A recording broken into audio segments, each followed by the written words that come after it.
Why are Ukrainians angry with Elon Musk? Zelenskyy officially said that he is going to have the negotiations with the Russian president. Why has 1 million Russians left the country already? About all of that, we are going to talk in a minute.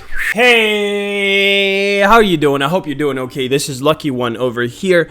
Now, I gotta take off my glasses because today we are going to be a little bit more serious than usual because this is a news review.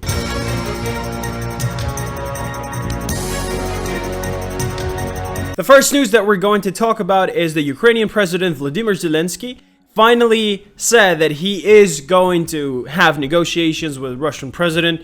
It is just going to be a different president. Ha! Yes, Ukraine officially refuses to negotiate with Vladimir Putin. President of Ukraine Volodymyr Zelenskyy signed a decree enacting the decision of the National Security of Defense Council of September 30th.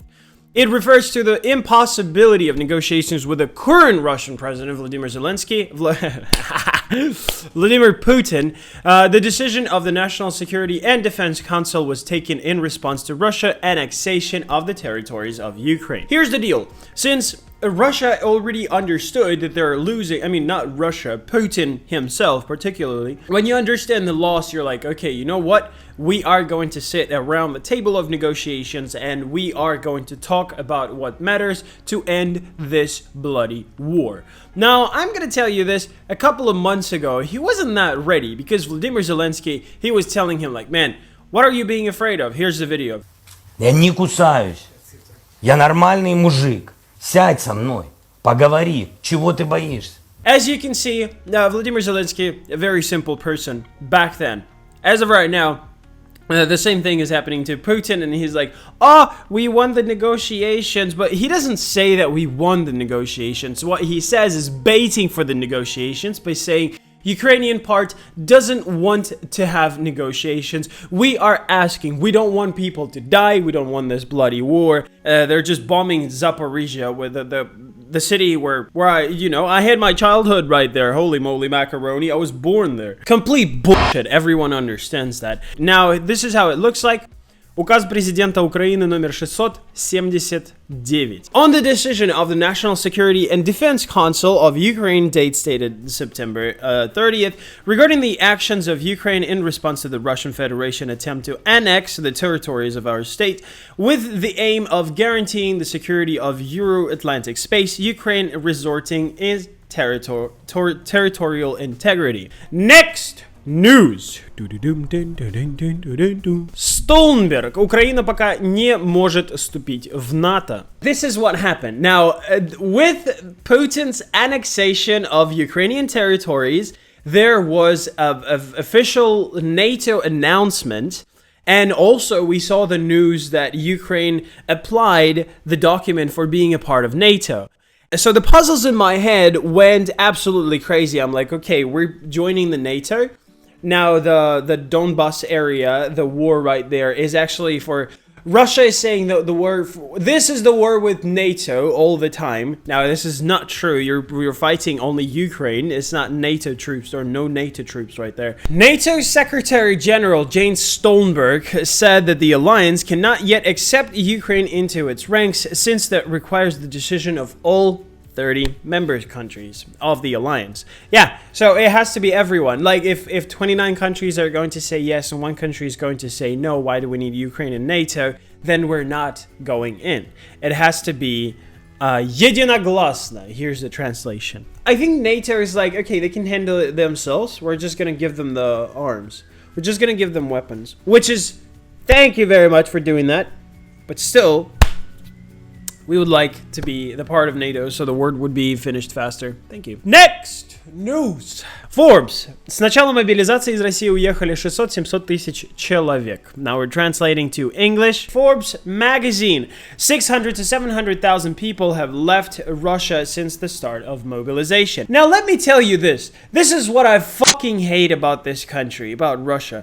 Now, since the beginning of war in 24th of February, the people who left the country were like 100,000. 100,000 people left the country because of the war. Now they that maybe those people left just for fun, just for a vacation. They didn't even understand that. Now those people didn't even understand if there's a problem with the war. Now, like people are dying, people are getting raped. Oh, we don't fucking care about that. We're not gonna leave. And then boom, the freaking bad mobilization. The rallies right there. Now look at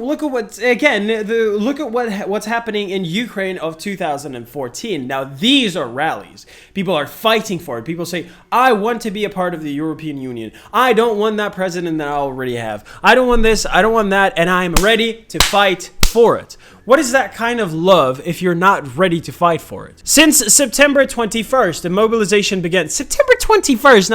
Now, as of right now, when I'm filming it, it's October 8th. September 21st, October 8th. 1 million people left. Now, in 6 months of war, there were 150,000 people left. Like, why is the mobilization is a global problem for everybody, but war in the country that is on your borders? We're not that far. We're fucking right there.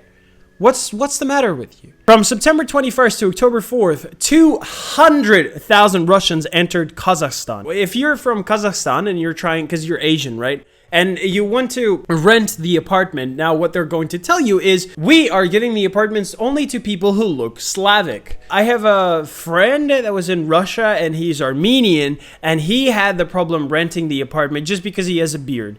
And they're like, okay, you don't look like you're Slavic. You're probably, where are you from? And they're just like, I'm from Armenia. And they're like, no, we're not going to give you the apartment. You can't rent it. He has the money, he has everything, but no. Now Kazakhstan is doing the same thing to Russians. They're like, okay, do you speak our language? No? Then yeah, probably not. And please answer. This is what they're asking them, like, whose Crimea is it? And I think it's fucking amazing. Almost 69,000 people entered Georgia from 21st and 29th. So 70,000 going to Georgia, and in the following days, about 6,000 people a day, 6,000 people a day are coming to Georgia. Almost 66,000 Russians entered Finland. Yeah, before the borders were closed. 6,000 Russians entered Mongolia. Wow. In Kyrgyzstan from September. So you know what I mean, right? You know what I mean. Here's a big problem, and they don't want to solve it. They just want to leave. Okay. I'm going to leave the article in the description that says how many people left the country from the start of the war. So you're not going to say like, 150,000, where did you get that? It's from the website, okay? I'm going to leave the link in the description. Relax. Next news, Elon Musk tweet, Ukraine-Russia peace. Redo the elections of annexed regions under the UN supervision. Russia is not going to do anything under the UN supervision, because then everyone is going to find out that the referendums are not real. Wow, people are being punished and brought to sign the paper with the fucking guns. And everyone's going to find that out. Of course, Russia is not going to do that. Crimea, formerly part of Russia. Ooh. Elon, why? Why, brother? Crimea, formerly part of Russia, as it has been since 1783, until mistake. If you look at Ukrainian territory on this picture, that means that we actually own Rostov-na-Don, or we actually own the part of Russia. Now, why is Ukraine is not like, oh, that actually were our lands like 300 and 400 years ago? No one does that because no one's stupid. Come on, like, why would you do that? You don't see England going crazy on this, like, oh, you know what? This is all our territories. Like, hey, South Africa, come over here, buddy. Water supply to Crimea assured. Ukraine remains neutral. It's obvious why are we angry with this tweet. Why are we angry at this tweet? But maybe it's not obvious for you. Now, what's he saying is, first of all, the Ukraine remains neutral. That means that we're not pro-USA, we're not pro-Russia. Everything that we want to do is just to be a neutral country. Russia is doing partial mobilization. They go to full war mobilization. If Crimea is at risk, death on both sides will be devastating. So what do you suggest? What do you want? What do you want? Do you understand that if Russia is going to surrender, everything is going to come at peace? And if Ukraine is going to surrender, there was no Ukraine anymore. Do you think that Russia is going to stop there? No. We thought back in 2014, we thought that Russia is going to stop at Crimea. Crimea has to be a part of Russia because the people who speak Russian language there, they're being pressured. We don't want that. We're fighting for our people on a different land. We want... Dude, there are Russians living in Italy. Go to Italy and tell them like, the Russians are being pressured. Right now, they're being pressured all over the world, by the way. Nobody gives a shit about that because everyone hates them. Because Russia is a terrorist state. That's everything that you have to understand. They are terrorists. Russia has 3 times more population of Ukraine, so victory of Ukraine is unlikely to the total war. Elon,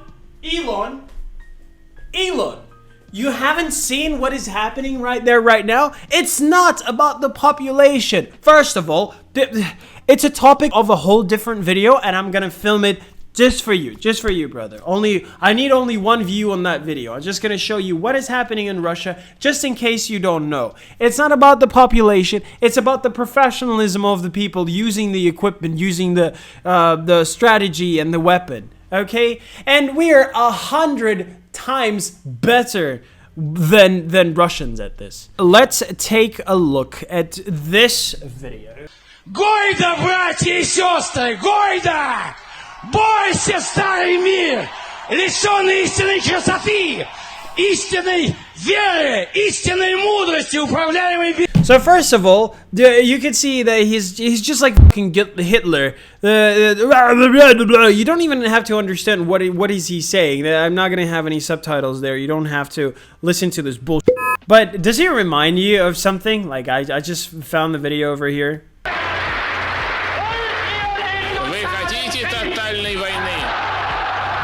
Some kind of a Mussolini over there. Do you want the total war? Now, this is not just a war. This is a holy war. But there's a fun fact about it. Now, here is the video that you heard of the when people. Бойся! Мы идем! Гойда! People right there, they're applauding. They're going woo! And here's the original video that I have also found from the same protest. Назвать священная война! Священная война! Правильно это назвать священная война!